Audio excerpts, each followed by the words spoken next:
Asia લેબેક્સ 2025 ભારતનું સૌથી મોટું પ્રયોગશાળા સાધનોનું ગાંધીનગર ખાતે પ્રદર્શન અને ઉદ્ઘાટન. વિગતે વાત કરીએ તો ગાંધીનગર પ્રયોગશાળાના સાધનો વિશ્લેષણાત્મક ટેકનોલોજી, બાયોટેકનોલોજી, ડાયગ્નોસ્ટિક્સ અને રાસાયણિક ઉપભોગ્ય વસ્તુઓ માટે સમર્પિત ભારતનું સૌથી મોટું અને સૌથી વ્યાપક પ્રદર્શન એશિયા લેબેક્સનું આજે ગાંધીનગરમાં ઉદ્ઘાટન કરવામાં આવ્યું.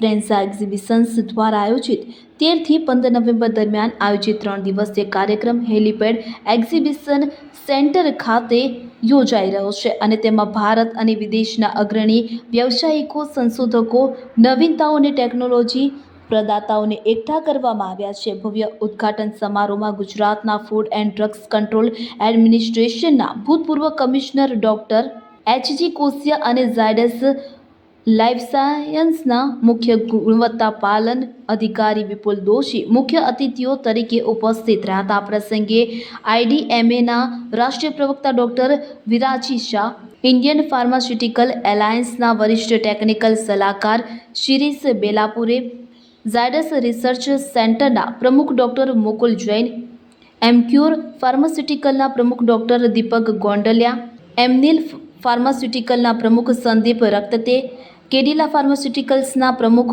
ઓપરેશન્સ, કેડિલા ફાર્માસ્યુટિકલના પ્રમુખ ફોર્મ્યુલેશન અને ડેવલપમેન્ટ ડોક્ટર મધુસૂદન બોમગાની, કેડિલા ફાર્માસ્યુટિકલ્સના પ્રમુખ ફોર્મ્યુલેશન અને ડેવલપમેન્ટ કેડિલા ખાતે પ્રમુખ CRO ડોક્ટર અરણી ચેટર્જી, સન ફાર્માસ્યુટિકલ્સના વરિષ્ઠ ઉપપ્રમુખ R&AMP DPMO MSTG અને સાઇટ હેડ પ્રશાંત કાણે અને સન ફાર્માસ્યુટિકલના ઉપપ્રમુખ ડોક્ટર અજય ખોપડીનો સમાવેશ થતો હતો. ઉદ્ઘાટન પ્રસંગે બોલતા એશિયા લેબેક્સના ડિરેક્ટર જસપાલસિંહે જણાવ્યું હતું કે એશિયા લેબેક્સ ભારતમાં વૈજ્ઞાનિક, ફાર્માસ્યુટિકલ અને વિશ્લેષણાત્મક સમુદાયોને જોડવા માટેનું અગ્રણી પ્લેટફોર્મ બની ગયું છે. તે વિવિધ પ્રયોગશાળા વિભાગોના વ્યાપક કવરેજ માટે અલગ પડે છે. દરેક આવૃત્તિ સાથે અમે નવીનતા, સહયોગ અને જ્ઞાન વિનિમયને સરળ બનાવવાનું લક્ષ્ય રાખીએ છીએ, જે રાષ્ટ્રની પ્રયોગશાળા ઇકોસિસ્ટમને આગળ ધપાવે છે.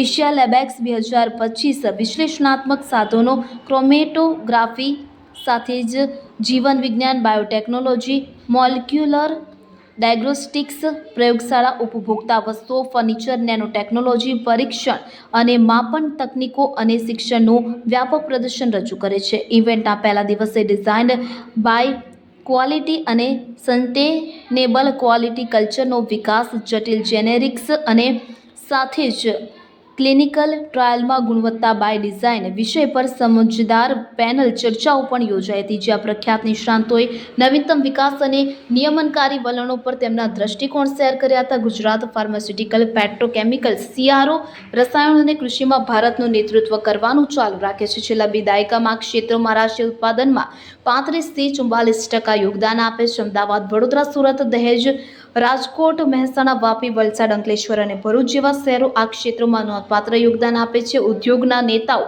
નવીનતાઓ અને ટોચના નિષ્ણાતોની ભાગીદારી સાથે એશિયા લેબેક્સ 2025 પ્રયોગશાળા અને જીવન વિજ્ઞાન ક્ષેત્રોમાં સહયોગ અને વૃદ્ધિમાં મુખ્ય ભૂમિકા ભજવવા માટે તૈયાર છે, શ્રી સિંહે ઉમેર્યું.